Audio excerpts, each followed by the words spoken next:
I'm Rob Palmer, and since 2018, I've been writing for the Skeptical Inquirer as the well-known skeptic. Occasionally, I also have articles published in other skeptical media, and one of those is the science section of the website AiPT Comics. The goal of that site is to introduce science and skepticism to people who normally wouldn't seek out such articles, but who've come to that site due to their interest in sci-fi and other pop culture. Articles published in the science section are typically infused with those elements to keep them interesting. Why am I telling you this? Well, I'm about to read to you one such article. I wrote this for AIPT about one of my pet peeves, which is when scientists and skeptics proclaim with confidence that although they don't believe UFOs or extraterrestrial spaceships, that extraterrestrial civilizations are probable or likely, and perhaps even abundant. That opinion is very, very common.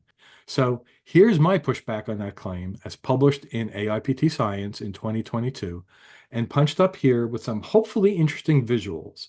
The article is titled, How Likely is the Evolution of Advanced Aliens Really? Enjoy. Extraterrestrial civilizations exist. In fiction, anyway. It seems that every planet visited by a starship of the United Federation of Planets has one. In fact, the UFP's mission statement is to seek out new life and new civilizations. Most every planet in that galaxy of long ago and far, far away is home to at least one native intelligent species. Many DC heroes and villains are extraterrestrials. The Marvel Cinematic Universe is so full of civilizations competing for limited resources that Thanos believed it was his duty to rectify the overpopulation. Fiction generally reflects the popular beliefs of the time in which it's written. In ancient civilizations like Greece, Rome, and in Scandinavia, the superheroes and villains weren't from other planets. They were immortal gods, fundamentally distinct from the natural world inhabited by humans. Earth was the only place with mortal beings. Thoughts of extrasolar planets and extraterrestrials just wasn't in the public consciousness. But as time marched on, thanks to science, our understanding of the universe and our place in it was totally transformed. We learned that Earth is not the center of the solar system, nor is the solar system at the center of our galaxy. Then we discovered that our galaxy is not the entire universe, but just one of 200 billion or more galaxies, each with hundreds of billions of stars. And most recently, beginning in 1992, we learned that not only do some stars have planets, but that most all stars have them. As of January 1, 2022, when I wrote this article, the verified count of known exoplanets stood at 4,905. Bringing that up to date to today, the 27th of June, 2024, we now have confirmed 5,678 exoplanets. If we consider just the Earth-sized ones and extrapolate that number, which were discovered in just the small portion of a galaxy searched to date, to the volume of the entire Milky Way, the math suggests there are likely over 40 billion Earth-sized exoplanets in our galaxy alone, to say nothing of other types of planets and moons. Is it any wonder that when people contemplate these facts, for the most part, their assumption is that we just can't be alone? To quote Dr. Ellie Arroway from the film adaptation of Carl Sagan and Anne Dryan's book Contact, I'll tell you one thing about the universe, though. The universe is a pretty big place. It's bigger than anything anyone has ever dreamed of before. So if it's just us, seems like an awful waste of space. But does the scientific evidence actually support this point of view? Is it necessarily true that because of the huge number of planets in existence, civilizations are likely to have arisen elsewhere? The unstated assumption is that humanity emerging on Earth was itself likely, or even a sure thing. What if the odds of humanity emerging and surviving on Earth were actually low, and maybe even infinitesimally small? What if we're just very, very, very lucky to be here? If we owe our existence to a fortunate and extremely rare set of circumstances, then no matter how many exoplanets there are, all bets are off on hordes of ETs existing outside of fiction. How can we determine which it is? In the latter part of the 20th century, astronomer Carl Sagan and others argued that the characteristics of the Earth, such as the composition of the planet itself and the conditions in our solar system and galaxy, were likely typical for a great number of planets, no matter where they were. From the principle of mediocrity, they concluded that the evolution of life on Earth resulting in intelligent beings was also likely typical. Therefore, the line of reasoning goes, the universe is probably full of complex life, presumably including other beings with technology. However, more recently, some scientists analyzing the topic have argued that perhaps the opposite is true. They suggest that some unusual characteristics of the Earth and its environs were instrumental to the development of life, and this set of conditions may not be typical for other planets. In fact, they argue that Earth's set of advantageous circumstances may be extremely rare. These perhaps necessary conditions to produce life may include any or all of the following: a favorable location in its galaxy, not too close to the dangerous galactic core and other stars; a favorable and stable orbital distance from a certain type of star; a favorable arrangement of orbits of the other planets in the system; being a terrestrial planet of a certain size; having plate tectonics; having an atmosphere, one favorable to life, of course.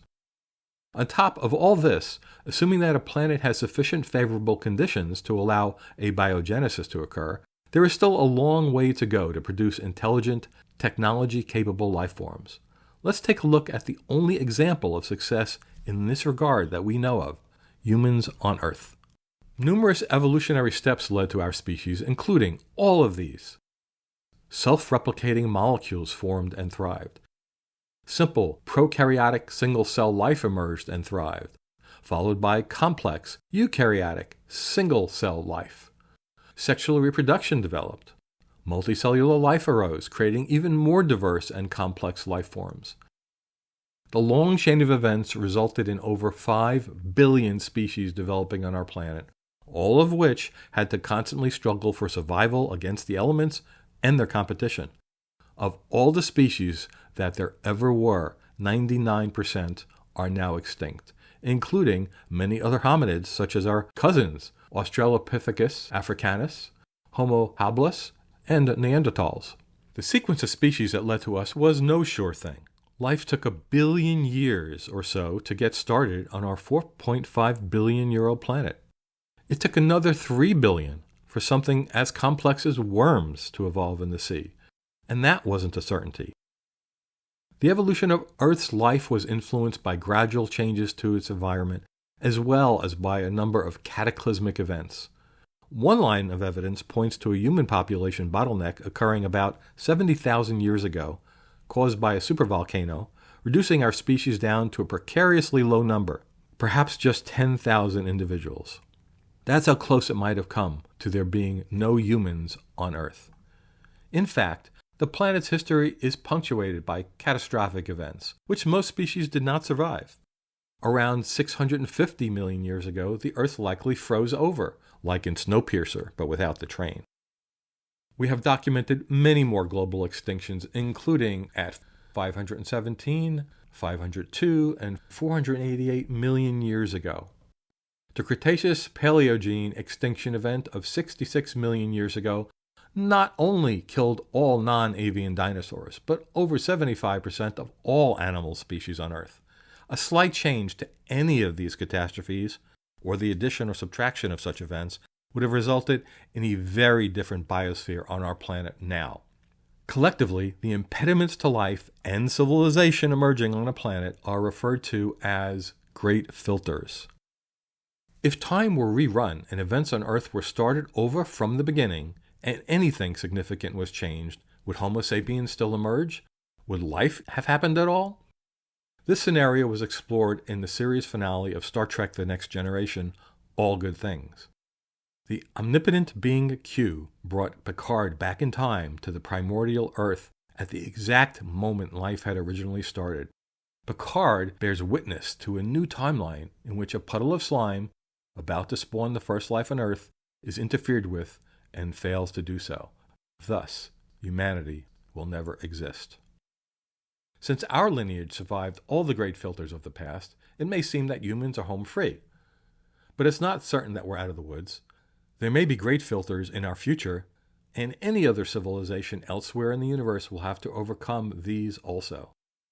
To mention just a few, we must survive a looming climate crisis.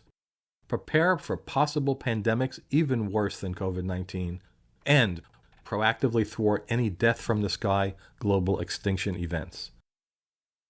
So enjoy those tales of close encounters and galactic empires.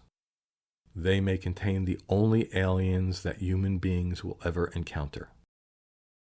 So that is the end of my article, but I want to give the last word on this subject to Professor Brian Cox. One of the problems we face as a civilization is we don't know how valuable we are. In our galaxy, the Milky Way, there are 400 billion stars and countless trillions of planets. And yet, it is possible that you could count the number of civilizations on the fingers of one hand.